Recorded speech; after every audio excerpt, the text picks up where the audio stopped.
প্রিয় ছাত্রছাত্রী, আমি অটোমেটিক্যালি তোমাদেরকে একটা সাজেস্টিভ ওয়েতে পড়ার কথা বলেছিলাম। ম্যাথমেটিক্স যারা তোমরা এইচএস এক্সাম দিচ্ছ তাদেরকে বলেছিলাম যে তোমরা কোন কোন চ্যাপ্টারগুলো সিলেক্ট করবে, তার ভিডিওস আমি তোমাদের আগে পাঠিয়েছি।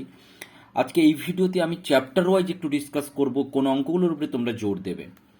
তো আমার এই ভিডিওতে শুধুমাত্র আমি ক্যালকুলাস পার্টটা নিয়ে একটু ডিসকাস করব। ক্যালকুলাস টোটাল দেখো বলছিলাম যে 35 থেকে 38 এই মার্কসের আসতে পারে ক্যালকুলাস পোর্শনটা। তো সেই ক্যালকুলাস পোর্শনে কোন কোন চ্যাপ্টারগুলো পড়তে হবে এই হাইলাইটার্স দিয়ে যে আমি নোট করেছি চ্যাপ্টারগুলোর কথা আমি আগের ভিডিওতে বলেছি। তো আজকে আমি যেটা করব, আমি সমস্ত চ্যাপ্টার ওয়াইজ কিছু অঙ্ক সিলেক্ট করব। এবার তার মধ্যে যারা মনে করবে যে আমি শুধু এই চ্যাপ্টারগুলোর উপরে জোর দেবো এই এক্সারসাইজগুলোর উপরে, তারা শুধুমাত্র ওই এক্সারসাইজের সামগুলোকে সিলেক্ট করবে বা সেইভাবে প্র্যাকটিস করবে। আর যারা মোটামুটি সমস্ত কিছু করছো তাদেরকে প্রত্যেকটা এক্সারসাইজেরই আমি ম্যাথস কিছু সিলেক্ট করে দিচ্ছি। তো চলো প্রথম আমি যাব লিমিটে।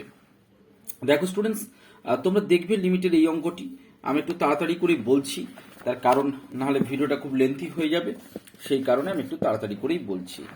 তারপরে দেখো তোমরা, তারপরে অটোমেটিক্যালি তোমরা এই সামটা দেখতে পাচ্ছ। এই সামটার পরে আমরা চলে আসবো এক্সাম্পলের এই দুটো সাম তোমরা দেখবে, এক্সাম্পল এই দুটো তোমরা ভালো করে করবে। তারপরে দেখো স্টুডেন্টস, তারপর লিমিটে আমরা এই সামটার দিকে লক্ষ্য করো, সেখান থেকে আমরা চলে আসি এই সামটা। আমরা একটু তাড়াতাড়ি করেই বলবো, তার কারণ পুরো ক্যালকুলাস পোর্শন কভার করতে হবে। তো দেখো এখানে এইটা আছে এক্সারসাইজ, এই সাম আছে, তারপরে দেখবে এই দুটো সাম আছে যেগুলো হাইলাইটার্স দিয়ে, অরেঞ্জ কালারের হাইলাইটার্স দিয়ে আমি হাইলাইটস করেছি। এবার চলে এসো তোমরা নেক্সট কন্টিনিউটিতে আমরা কি করছি, এখানে গ্রিন কালারে দেখো এই দুটো সাম, আর এদিকে একটা সাম আছে, এদিকে সামটা তোমরা দেখে নাও, এই সামটা। এই গেল আমাদের কন্টিনিউটি। এরপরে দেখো আমরা আসবো ফার্স্ট অর্ডার ডেরিভেটিভে আসবো।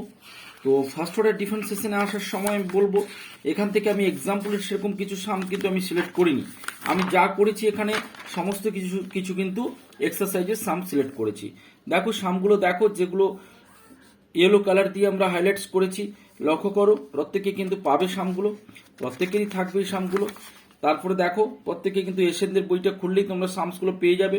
আমি মেনলি এশিয়ান বইয়ের উপর লক্ষ্য করেই কিন্তু আমি এই সাজেশনটা বানিয়েছি, সেভাবে তোমরা এগোবে।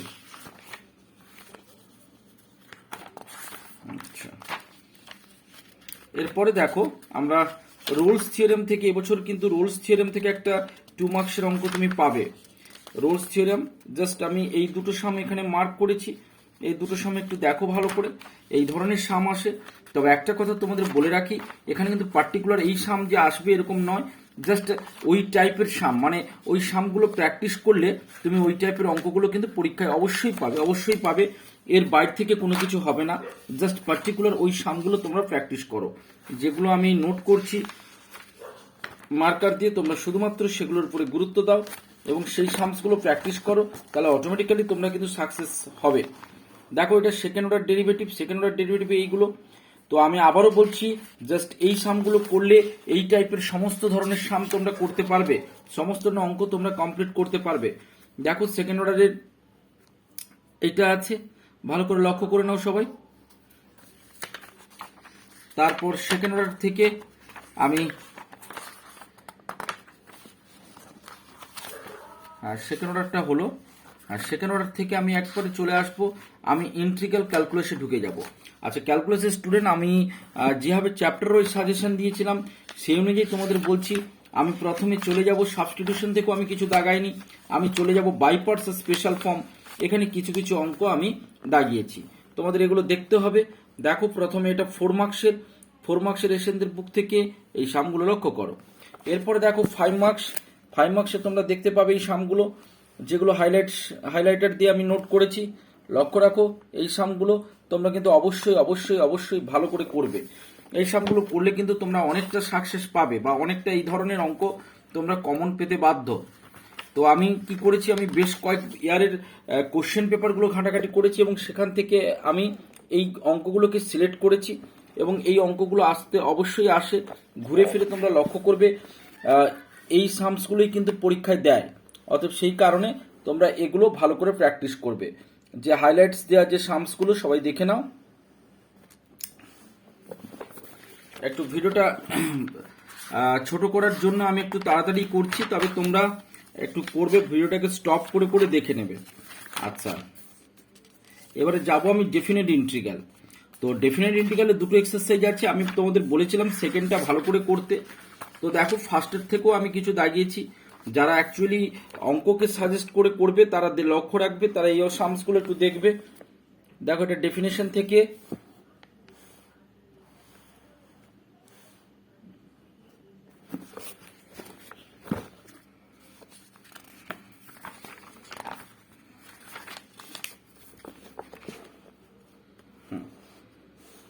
অবশ্যই এই অঙ্কগুলো তোমরা অবশ্যই করবে। আচ্ছা, এবারে সেকেন্ড এক্সারসাইজ আমি যাব। সেকেন্ড এক্সারসাইজে লক্ষ্য করো, সেকেন্ড এক্সারসাইজে কোন অঙ্কগুলো আমি এক্সাম্পল এখানে একটাই সাম নিয়েছি। এই সামটা ভালো করে দেখবে, এটা কিন্তু খুব ইম্পর্টেন্ট আছে। এই সামটা খুব ইম্পর্টেন্ট সাম, আমি আবারও বলছি খুব ইম্পর্টেন্ট। এটা কিন্তু বারে বারে পরীক্ষায় এসেছে, আমরা দেখেছি। আর তার সাথে এক্সারসাইজের আমি খুব বেশি সাম দেইনি। দেখো ওই কয়েকটি সাম আছে এক্সারসাইজ থেকে, মাত্র এই কয়েকটি সাম আমি সিলেক্ট করেছি। ডেফিনেট শেষ। এবার আমরা অবশ্যই যাব ডিফারেন্সিয়াল ইকুয়েশনে। তো ডিফারেন্সিয়াল ইকুয়েশনে তোমাদের যেটা বলেছি একটু লক্ষ্য করবে। ওই যে part A, part B, part C আছে, মানে যেটা আমরা ফার্স্ট অর্ডার ফার্স্ট ডিগ্রি অর্থাৎ প্রথম মাত্রা এবং প্রথম ক্রমের যে অবকল সমীকরণ, সেই অবকল সমীকরণ থেকে আমি কি কি অঙ্ক সিলেক্ট করেছি তোমরা লক্ষ্য রাখো। তোমাদের যে পার্ট বি আছে পোর্শনটা, এই পার্ট বি তোমরা লক্ষ্য রাখবে। এই পার্ট বির আমি খুব বেশি অঙ্ক নেইনি, জাস্ট সবই একই ধরনের অঙ্ক। এখানে এক্স প্লাস ওয়াইকে মেনলি জেড ধরতে হয়, আমি এখান থেকে একটা সামই নিয়েছি। এই একটা সাম ভালো করে করলে তোমরা বাকিগুলো অবশ্যই করতে পারবে। পার্ট সি জানো তোমরা, ওয়াই ইকুয়াল টু ভিএক্স ধরতে হয়, হোমোজিনিয়াস ফর্ম। এখান থেকে বেশ কিছু অঙ্ক আমরা সিলেক্ট করেছি, তার কারণে এখান থেকে অবশ্যই অবশ্যই একটা আসবে পরীক্ষায়, এটা তুমি ধরে রাখতে পারো। এখানে 24-এরটা আছে। পার্ট ডি থেকে আমি একটাই সিলেক্ট করেছি, এইভাবে আছে। আর পার্ট ই থেকে দেখো আমি দুটো সাম সিলেক্ট করেছি, 16 আর 17। এবং এও বলে রাখি এই দুটো সাম তোমরা কিন্তু এক্সাম্পলে পেয়ে যাবে।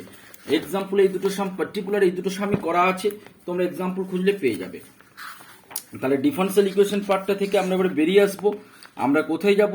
আমরা সিগনিফিকেন্স ডেরিভেটিভ, তোমরা জানো আমি এখানে দাগাইনি বা আমি এখানে বলিনি তোমাদের এই চ্যাপ্টারটাকে সেভাবে পরীক্ষায় দেয় মাঝে মাঝে, তবে সেভাবে গুরুত্ব নেই। এবার আমি যাব হচ্ছে ট্যানজেন্ট নরমাল, স্পর্শক অবিলম্বন। এবং এখান থেকে তোমরা 5 মার্কস অবশ্যই একটা পাবে স্পর্শক অবিলম্ব থেকে।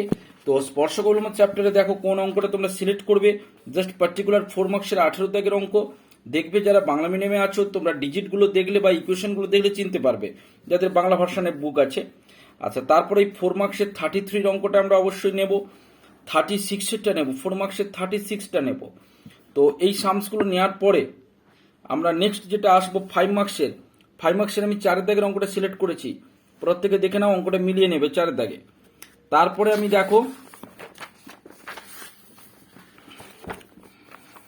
তারপরে 5 মার্কসের আমি 8 দাগেরটা নিয়েছি, এখানে 8, 10, 12, 1, 3, 4। তারপর আমি চলে আসব এখানে 15-এর সাম নিয়েছি, লক্ষ্য রাখো 15-এর পরে আমি যদি বেরিয়ে এসেছি তবে 16টা পারলে করো। 16টাও ইম্পর্টেন্ট আছে, কারণ এখান থেকে তো একটা কোশ্চেন অবশ্যই তোমাকে টার্গেট নিতে হবে যে একটা তোমাকে করতেই হবে। তারপর দেখো 24-এর 1 করেছি আমি নিয়েছি, এবং সেখান থেকে দেখো তোমরা 29 নিয়েছি। তারপর 32-এর একটা সাম নিয়েছি। এরপর চলে এসো 32-এর 1ও যেমন নিয়েছি, আমি 32-এর 2-এর সামটাও সিলেক্ট করেছি। জাস্ট কোন সাম বাংলা ভার্সন ইংলিশ ভার্সন বইতে কিন্তু আলাদা দাগ নাম্বার থাকতে পারে, তোমরা দেখে নিও। তারপর 33 নিয়েছি। বাস হলে আমার ট্যানজেন্ট নরমাল মানে স্পর্শক অবিলম্বন পোর্শনটা আমি কমপ্লিট করে নিচ্ছি। এরপরে আমি যাব দেখো স্টুডেন্টস, এরপরে আমি যাব ইনক্রিজিং ডিক্রিজিং। ইনক্রিজিং ডিক্রিজিং এর বলি, তাতে জাস্ট দুটো সাম 5 মার্কসের এই দুটো সাম অবশ্যই তোমরা দেখে যাবে। 4-এর 2 আর 5-এর সামটা, এই দুটো সাম ইনক্রিজিং ডিক্রিজিং এর অবশ্যই করবে। এখানে খুব বেশি অঙ্ক দেওয়া হলো না, শুধুমাত্র এই দুটো সাম দেওয়া হলো। এরপর আসছে ম্যাক্সিমাম মিনিমাম। তো ম্যাক্সিমাম মিনিমামের আগে আমি এক্সাম্পলের কথা বলে নিই। এই এক্সাম্পলে কয়েকটি সাম অবশ্যই দেখবে, কারণ এখানে এক্সাম্পল থেকে দেওয়ার এবারে সম্ভাবনা খুব প্রবল। অর্থাৎ দেখো তোমরা 26-এর সামটা, এই যে 26-এর সাম ট্যান ইনভার্স √2, এটা অনেক সময় কিন্তু ট্যান ইনভার্স √2 থাকলেও অনেক সময় কস ইনভার্স বা সাইন ইনভার্স দিয়েও প্রুভ করতে হয়। সেক্ষেত্রে আমরা অ্যাঙ্গেলগুলোকে চেঞ্জ করে নেবো, একই রকম হবে অ্যাঙ্গেলগুলো চেঞ্জ করব। তারপর দেখো এক্সাম্পল 27, এক্সাম্পল 28, দেখো জাস্ট অ্যান্সারগুলো, ডিজিটগুলো, পিকচারগুলো দেখলে যারা বাংলা মিডিয়ামের স্টুডেন্ট আছো তারা কিন্তু মিলিয়ে নিতে পারবে। আচ্ছা, এরপরে আমি এখানের এক্সাম্পল কিছু দেইনি, মাত্র এই 3টে এক্সাম্পল। তারপর আমি চলে আসবো এক্সারসাইজ। এক্সারসাইজে লক্ষ্য করো কোন কোন সামগুলো আমি সিলেক্ট করেছি। এগুলো 4 মার্কসের, 6-এর 2, তারপর আসছে 10-এর 3, তারপর 13-এর সাম। এরপরে আমি যাব 5 মার্কস। 5 মার্কসের তোমরা লক্ষ্য করো, 5 মার্কসের 1-এরটা আমি যেমন নিয়েছি, আমি 2-এরটা দাগ দিইনি, দাগ দিলাম, 2-এরটা দেখবে। তারপর তোমরা 10, 12, 5 মার্কসের 10, 12। এরপরে আসবো আমরা 5 মার্কসের এই দিকের সামগুলো লক্ষ্য করো। এখানে খুব বেশি সাম আমি নেওয়া হয়নি খুব বেশি, কারণ এখানে 22, 24 এবং 26 এগুলোই নেওয়া হয়েছে, এর বেশি নেওয়া হয়নি। 22, 24 এবং 26, অতএব এই সামসগুলো তোমরা দেখবে, ম্যাক্সিমাম মিনিমাম। এরপর আমরা যাব ডেফিনেট ইন্টিগ্রাল, তোমার হচ্ছে ডেফিনেট ইন্টিগ্রাল অ্যাজ এরিয়া, মানে যেটা ক্ষেত্রফলের অঙ্ক স্টুডেন্টস দেবে পার্টিকুলার। এখানে আমি এক্সাম্পলই সিলেক্ট করেছি, এখানে এক্সাম্পল 11 নিয়েছি, খুব ইম্পর্টেন্ট। আচ্ছা, এক্সাম্পল 13টা দেখবে। এক্সাম্পল 13-এর এই কোশ্চেনটা কিন্তু পরীক্ষায় দিয়ে থাকে পার্টিকুলার, এখানে এক্সাম্পল করলেই তোমার এক্সারসাইজ করা হয়ে যাবে। তারপর দেখো এক্সাম্পল 14 তো এবারে খুব খুব ইম্পর্টেন্ট আছে, অবশ্যই এটা আসার সম্ভাবনা প্রবল। 15 দেখবে, 15-এর এই সাম, আমি আবারও বলছি তোমাদের পার্টিকুলার যে এই সাম আসবে তা নয়, কিন্তু এই টাইপের সামসগুলো তোমরা কিন্তু পরীক্ষায় পেয়ে যাবে। আচ্ছা, 15-এর পরে আমরা এক্সাম্পল যাব 18। 18-এর এক্সাম্পলও খুব ইম্পর্টেন্ট, 18 এক্সাম্পলটাও খুব ইম্পর্টেন্ট। অবশ্যই যারা বাংলা মিডিয়ামের স্টুডেন্টের সঙ্গে আবারও বলছি তারা কিন্তু দেখে নেবে, তারা অঙ্কগুলো জাস্ট ডিজিটগুলো মিলিয়ে নেবে। এবারে আসছি আমরা এক্সারসাইজে, মানে এই ডেফিনেট ইন্টিগ্রালের অ্যাজ এ এরিয়া, মানে ক্ষেত্রফলের যে এক্সারসাইজ, সেই এক্সারসাইজে আমি বলবো তোমাদেরকে, তোমরা অবশ্যই 16, 17, 19 এই 3টে সাম এবারে ভালো করে দেখবে এক্সারসাইজের। আচ্ছা, তার সাথে আমি কিন্তু এর সাথে সাথে ক্যালকুলাস পোর্শনটা শেষ করলাম, আর বাকি পোর্শনের কিন্তু ভিডিওস, এই সাজেস্টিভ ভিডিওস কিন্তু আমি আবার দেব, তোমরা অবশ্যই লক্ষ্য রাখবে। আমি এর পরেই কিন্তু বাকি পোর্শনটার বাকি যে চ্যাপ্টারগুলো আছে সেগুলো একসাথে একটা সাজেস্টিভ ভিডিও দেব, আর এটা হলে কিন্তু তোমাদের ক্যালকুলাস কমপ্লিট হয়ে যাচ্ছে। ঠিক আছে, থ্যাংক ইউ সবাইকে।